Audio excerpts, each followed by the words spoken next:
सभी दर्शकों को मेरा नमस्कार। मित्रों,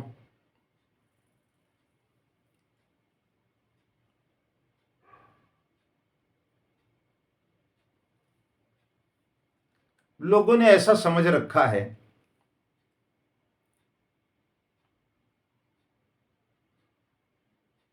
कि ये जितने कथावाचक हैं ये सब ब्राह्मण ही हैं।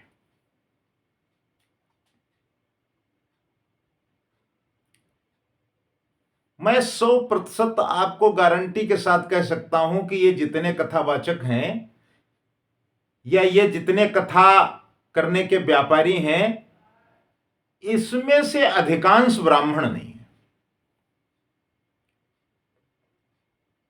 ठीक है, ब्राह्मण नहीं है तो कोई बात नहीं, कथा करें।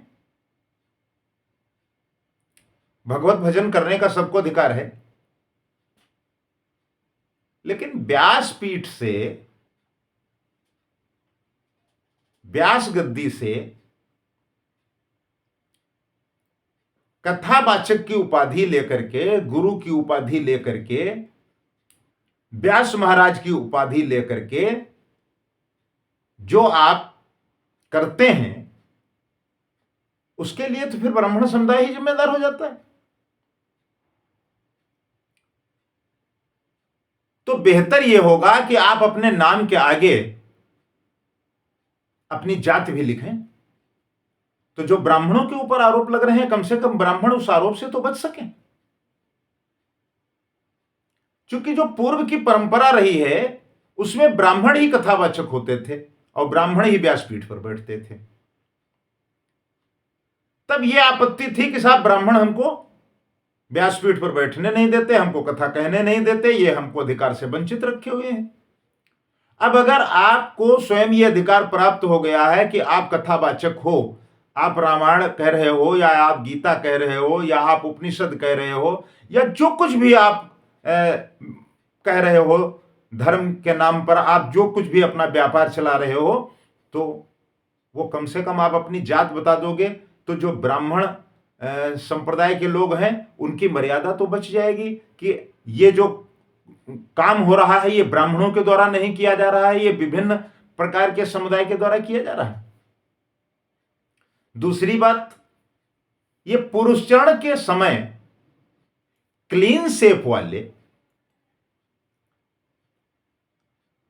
जो रोज दाढ़ी बाल बना करके चकाचक आते हैं, क्या आपको लगता है यही नियम है पुरुषचरण का? यही तरीका है पुरुषचरण का?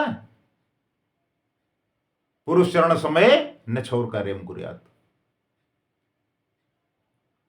तो मेरा अपने सभी जो हमारे धर्माचार्य हैं उनसे यह आग्रह है,